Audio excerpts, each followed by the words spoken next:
dhoksaa gadi fagoo ejjeetti gurguddaa isaanii yaada dhoksuun madaanii qulqulfadhu sananii si wajjin dubbadha maaltii dubbatame dhoksaa gadi fagoo ejjeetti gurguddaa isaanii yaada dhoksuun madaanii qulqulfadhu sananii si wajjin dubbadha haasaan lafee cabsee reeboo swaaduun argee ani naannoo jireenyaatti michuun gogaa bu'uufi namni bu'aa baree gooftaa amma bineensaati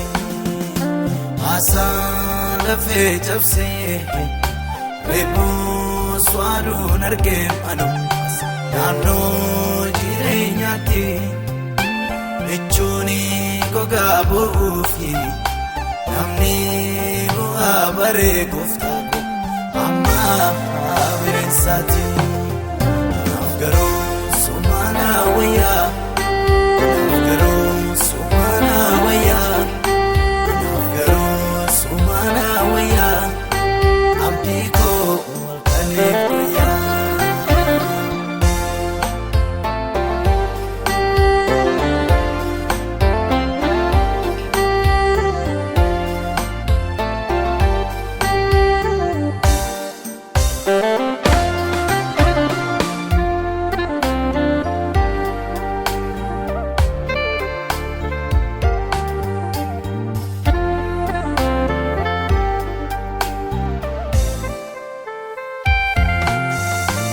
Annaadhaaf dhukkubbii koo iddoodhaaf faraansa koo kanaan itti agarsiisu raawwateen arganne Mariyaa garaa koo haraa galfachiisu annaadhaaf dhukkubbii koo iddoodhaaf faraansa koo agarsiisu raawwateen arganne Mariyaa garaa koo haraa galfachiisu utuun hin dubbatiin kan durseessaaf galu iddoon miidhama koo namatti machuudhaafi jiilaa baay'een qabamani simaafanii abbaa koo utuun hin dubbatiin kan durseessaaf galu iddoon miidhama koo namatti machuudhaafi jiilaa baay'een qabamani simaafanii abbaa koo naaf garuu sumaana wayyaa naaf garuu sumaana wayyaa naaf garuu sumaana wayyaa abdii koo halkaniif guyyaa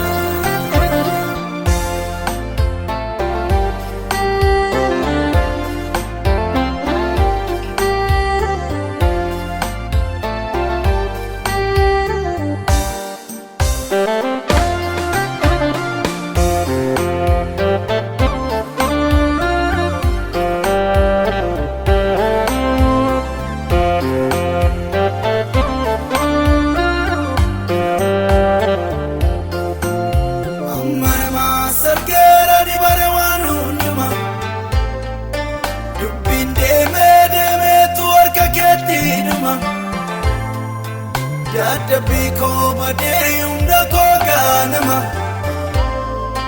lagaaf sanyiin qoodee kan hin loonne nama jira guyyaan amma namas argeeranii baare waan hundumaa dubbiin deemeetu harka keetti dhuma dadhabbii koo badee humna kojooluma Nagaaf sanyiin qoodee kan hin loonne nama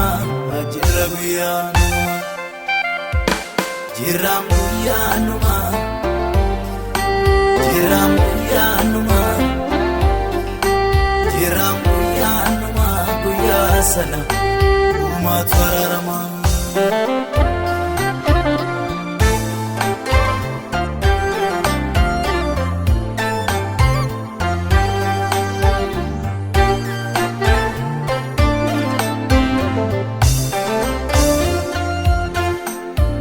Iddoon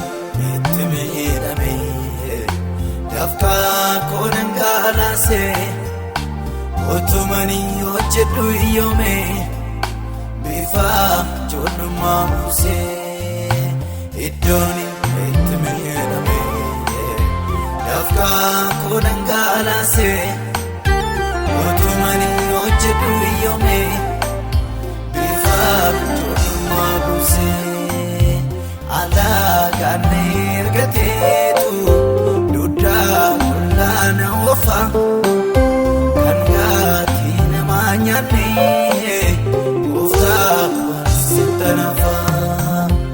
Alagaan ergateetu duddaa qullaana ofa kan gaatii namaa nyaanne.